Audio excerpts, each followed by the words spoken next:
Hello and welcome, fellow sovereigns. I think this is going. Anyway, it seems like a lot of people are feeling a bit lost at the moment, and including me. And so that can bring up a lot of angst. So when we've lost our mojo, when we think, I was on a trail, I was on a track, I was doing this, and I was making a difference in the world, and I was, following this course, and then somehow, I don't know, we're flying down this river, and there's this rock in the way, and our little tributary, we've kind of been washed into this swamp instead of going down the main stream. And what do we do when we feel like we're kind of, life is flowing, and now it's kind of going, it stopped. Um, and that whole thing can cause a lot of angst if we want it to. So just as sort of background, so I've written and published 22 books. I love writing. I can't not do it.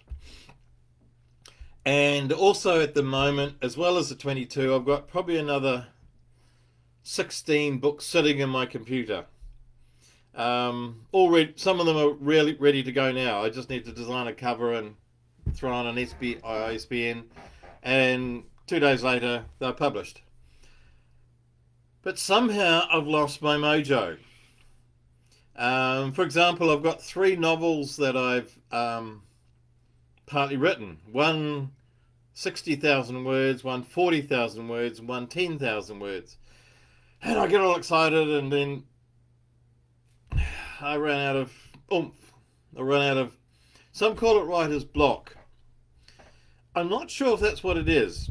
I feel like there's something else that's kind of missing at the moment.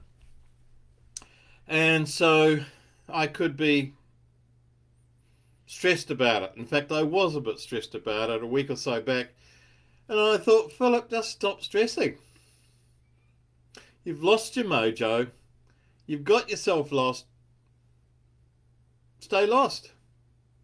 Fall into acceptance. And when we fall into acceptance of who we are and where we're at, suddenly all of the drama falls away. So I'm just accepting in this moment that I've got myself just, I don't know where I'm headed. And so I've just got on with the practical stuff. And yesterday, Friday, is normally a writing day, and I normally meet up with a group of people, and we spend quite a few hours all each doing our own writing and then talking and having wonderful kind of communion with each other.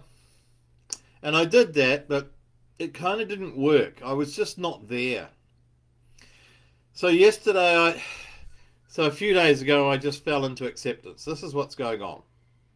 And so yesterday, instead of doing a lot of writing stuff, I just did ordinary stuff.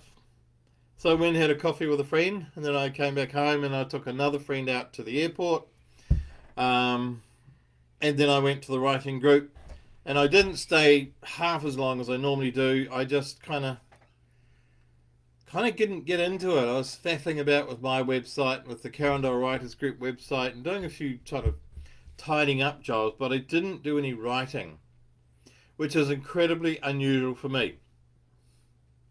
But I wasn't worried.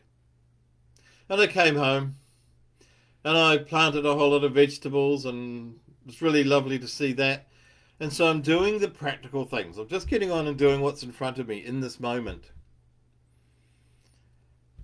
And so I think we can get very, very stressed and tied up with when we fall into the spiritual drama that goes on for people.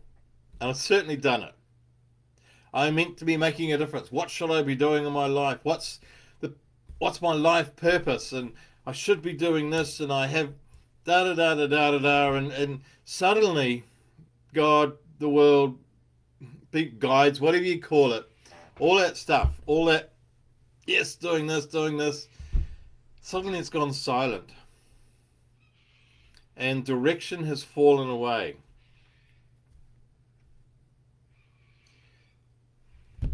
Let it fall away. Let us just be in the void. Because sometimes we're looking for answers from the big answers, the big life purpose stuff, and all of that drama. What am I meant to be doing? But I remember back in 2012, my wife, then wife, now not wife, we were in England, and I'd lost my job. I lost my third job in England, and I couldn't get another job. And we were trying to sort of do the spiritual thing. What are we meant to be doing, and what should we be looking for? And is there some other avenue, some other purpose in us being here? What can we do? And meanwhile, we're running out of money. And so we were talking to a friend, and she said, well, sometimes you just got to forget the spiritual stuff. You've got to do what's practical. And she said, if you keep doing what you're doing, what's going to happen? It was very obvious. Like, yeah, we're going to run out of money. We're going to be in a foreign country and we'll have no income. And that's going to be terrible. Then we wouldn't have any income to fly back to New Zealand, where we might at least get onto a benefit or, for a moment. We would have been in strife. So it reminded us that sometimes we just need to get practical. So we got practical. I found a job in Australia, and so I came over here. And that's why I'm here. So we did the practical thing. We gave up all of that fuzzy-wuzzy spiritual thing, and what's their purpose, and what should we be doing in this moment, and should we be meditating and listening into God, and da-da-da-da-da. We just stopped and did practical. And I suppose I'm in a similar situation in the sense that, finances are fine, no problem. I'm enjoying life here and everything else is going fine. It's just that the thing I thought I was doing, which was really impactful on the earth and which was my greatest joy in doing, which was writing and publishing books. And it's just fallen away. And so when we're running on that on the track, we're paddling down the stream, and suddenly our stream gets diverted into a swamp, and we're sitting there in our canoe going, this isn't where we're meant to be. What am I going to do now? Well, maybe we just do the practical thing. Just turn around and paddle out, maybe. Get out. Go for a walk. Plant a garden. Sow something. I don't know. Do something practical. Because the whole need to feel important on the planet can be a huge impediment to just being in life, to enjoying life. And so when we've lost our mojo, when we're lost, my suggestion is just stay lost.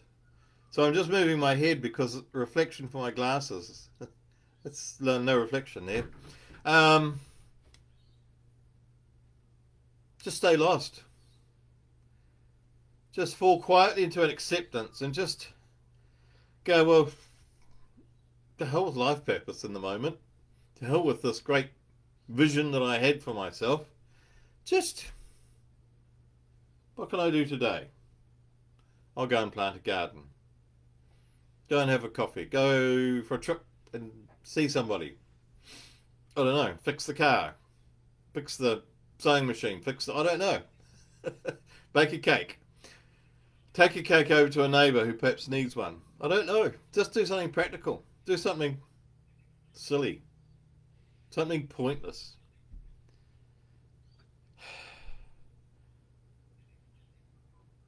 And that's all I've got to say. There is no point. I've lost my mojo. I'm lost, and I'm staying lost, and it's fine. Because when we accept it, life suddenly falls away and goes, yeah, it's fine. When we fight this lostness, we get more and more angst, more and more upset, and all that fighting gets in the way of our just enjoying the moment. Go and collect some shells. I don't know. Pick up some rubbish. Don't know. Go for a walk. So, what do I wish you? I wish you acceptance of being lost. Because it's okay. And let the fighting go. Let the whole need to feel wanted, to feel like there's some purpose and you're part of some great cog. You're a cog in some great chain of events. I'm cogless. I've fallen off the chain. And my canoe's been swept into a swamp and I'm sitting there doing nothing and it's okay. Just enjoy the birds, the scenery, the sunshine, the rain, whatever's happening. Just enjoy it. So all I can do is wish you acceptance and love. Just the same thing. Of who you are and where you're at, and know that being lost is fine. Stay lost and enjoy it. And I bless you and all who sail in her